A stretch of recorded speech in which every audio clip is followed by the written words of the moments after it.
Topic: Syamantak मणि की कथा। भागवत में वर्णित स्यमंतक मणि की कथा हमें सिखाती है कि जहाँ लोभ होता है वहाँ कलह जन्म लेता है और जहाँ सत्य होता है वहाँ भगवान स्वयं प्रकट होते हैं। स्यमंतक मणि सूर्यदेव की वरदान रूपी दिव्य रत्न थी। कहते हैं जहाँ यह मणि रहती वहाँ प्रतिदिन 80 तोला स्वर्ण उत्पन्न होता था। विदर्भ के राजा सत्राजित सूर्य भक्त थे। उनकी तपस्या से प्रसन्न होकर सूर्यदेव ने यह मणि उन्हें प्रदान की। इस मणि की दिव्य चमक इतनी तीव्र थी कि लोग दूर से सत्राजित को देखकर समझ बैठते सूर्यदेव स्वयं पृथ्वी पर उतर आए हैं। द्वारका में ये चर्चा फैल गई कि इतनी दिव्य शक्ति का उपयोग राज्य हित में होना चाहिए, न कि किसी एक व्यक्ति के पास।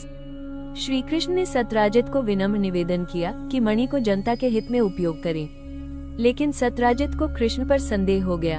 उन्होंने मणि अपने भाई प्रसेन को पहनाकर भेज दी, लेकिन वन में किसी अज्ञात कारण से प्रसेन का निधन हो गया और मणि गायब हो गई। परिणाम: लोगों ने कृष्ण पर ही चोरी का आरोप लगा दिया।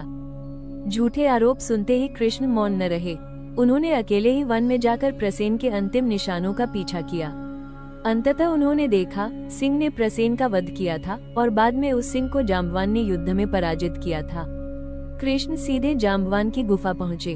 वहाँ 28 दिन लंबा महायुद्ध हुआ, देवबल और वानर बल का अद्भुत संग्राम। अंत में जाम्बवान ने पहचाना यह कोई साधारण मानव नहीं बल्कि वही रामावतार हैं जिनकी सेवा उन्होंने त्रेतायुग में की थी। जाम्बवान ने श्री कृष्ण से क्षमा मांगी और स्यमंतक मणि वापस सौंप दी। साथ ही अपनी पुत्री जाम्बवती का विवाह भी कृष्ण से करा दिया। कृष्ण मणि लेकर वापस द्वारका पहुँचे। जब उन्होंने सत्राजित को ये रत्न सौंपा तो सत्राजित शर्मिंदा हुए। कृष्ण पर लगाया हर आरोप झूठ सिद्ध हुआ।